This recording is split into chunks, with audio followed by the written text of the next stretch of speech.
আসসালামু আলাইকুম সুপ্রিয় দর্শক, আজকে আবারও আমি একটি নতুন রেসিপি নিয়ে হাজির হলাম।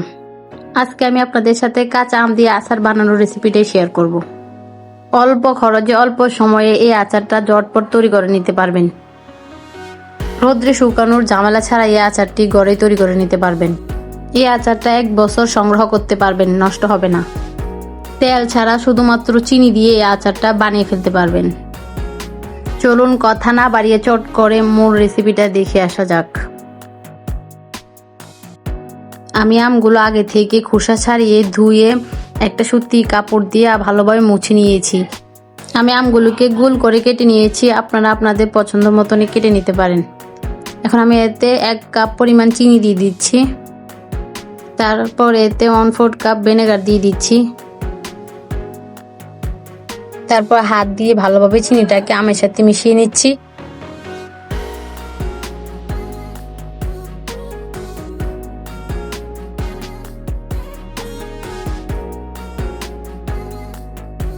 আমার মিশানো হয়ে গিয়েছে। এখন আমি একটা ঢাকনাতে ঢেকে রেখে দেবো 1 ঘন্টার জন্য।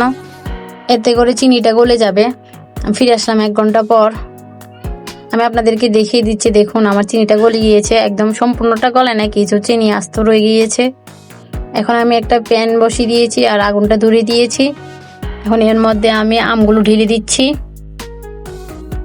বাটিতে যে চিনিগুলো আছে ওইগুলো আমি একটা চামচের সাহায্যে দিয়ে দিচ্ছি। এখন আমি চিনিটাকে ভালোভাবে মিশিয়ে নিচ্ছি আমের সাথে।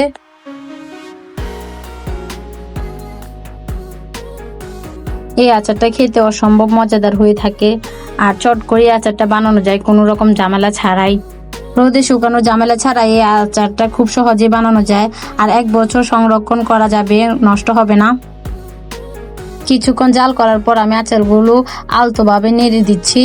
আপনারা এই কাজটা আস্তে আস্তে করবেন, কারণ আমগুলো ভেঙে যেতে পারে। আর এই অবস্থায় আমগুলো বেশি নাড়ানোর দরকার নেই। এখন আম থেকে অনেকটাই পানি বের হয়েছে। যখন পানিটা শুকিয়ে যাবে আর আমগুলো শক্ত হয়ে যাবে, তখন একটু ঘন ঘন নাড়ি দিলে হবে। আমি আবারও আমগুলোকে আলতোভাবে নেড়ে দিচ্ছি। খুবই আলতোভাবে নাড়তে হবে।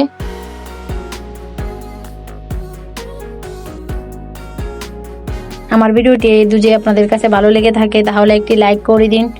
ভিডিওটি কেমন লেগেছে আপনাদের কাছে কমেন্ট করে জানান। ভিডিওটি স্কিপ না করে ধৈর্য সহকারে দেখার চেষ্টা করবেন। আমার চ্যানেলটিকে সাবস্ক্রাইব করে পাশে থাকা বেল আইকনটিতে ক্লিক করে রাখুন।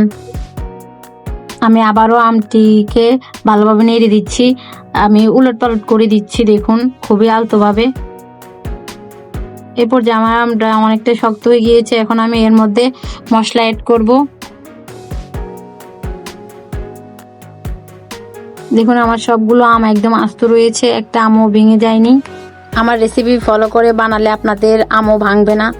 আমি এখন এর মধ্যে 1 চা চামচ মরিচের গুঁড়ো দিয়ে দিচ্ছি, আর 1/2 চা চামচ হলুদের গুঁড়ো দিচ্ছি, আর 1/2 চা চামচের মতন শুকনো মরিচ তেলে গুঁড়ো করে দিয়ে দিচ্ছি। আর এখানে আমি 1/2 চা চামচ পাঁচফোড়ন দিয়ে দিচ্ছি। এখন এগুলোকে খুব আলতোভাবে মিশিয়ে নিব আমের সাথে। এই কাজটা খুব আলতোভাবে করতে হবে, কারণ এই পর্যায়ে আমগুলো ভেঙে যাওয়ার সম্ভাবনা রয়েছে। তাই খুব আলতোভাবে আমগুলোকে নেড়ে দিবেন, মশলাটাকে ভালোভাবে মিশিয়ে নেবেন। আমার আমগুলো হয়ে গিয়েছে প্রায়, আমি একটু ভালোভাবে মিশিয়ে উঠিয়ে নিব। দেখুন আমার সম্পূর্ণ পানিটা টেনে গিয়েছে। দেখুন আমার আচারের কত সুন্দর একটি কালার এসেছে। আপনাদের আচারও সেম ভাবে কালার আসবে যদি আমার রেসিপি ফলো করেন। আর একটা আচারও ভেঙে যায়নি, সবগুলো আস্ত রয়েছে।